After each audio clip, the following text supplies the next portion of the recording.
Well, it's a big week for back to school. Several schools, including Cincinnati Public, recently began discussions on later start times. Medical reporter Liz Bonus takes a look at why there may be real health benefits to allowing your children to sleep in. I wake up at 6 and I leave here about 6:45. The dog days of summer are over for Natalie Cooper. She started 7th grade this week. Class starts at 7:30 and I get home around 3 to 3:15. Natalie knows it's never too late to learn. I like English and science. But she does realize that sometimes it feels too early. It's usually mostly first bell and then my 7th bell is when I'm most tired. Natalie says she does enjoy getting out of school early enough to ride her horse, but even her mom notices when she does get to sleep in on the weekends.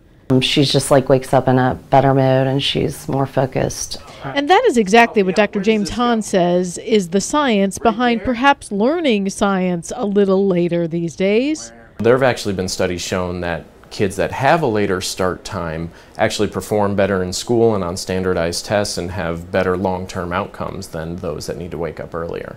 What's more is that this report from the Centers for Disease Control says it's not just academics that are suffering because kids, especially high school kids, don't get enough sleep, but the health of kids is suffering too. Lack of sleep has now been linked to overweight teens, greater smoking, and more alcohol use. The American Academy of Pediatrics has now recommended that middle and high schools start at 8:30 a.m. or later. A recent school health policies and practice study, however, found most don't. It's just a couple of hours, maybe the difference starting at 9 a.m. instead of 7 a.m. Can that few hours make a difference?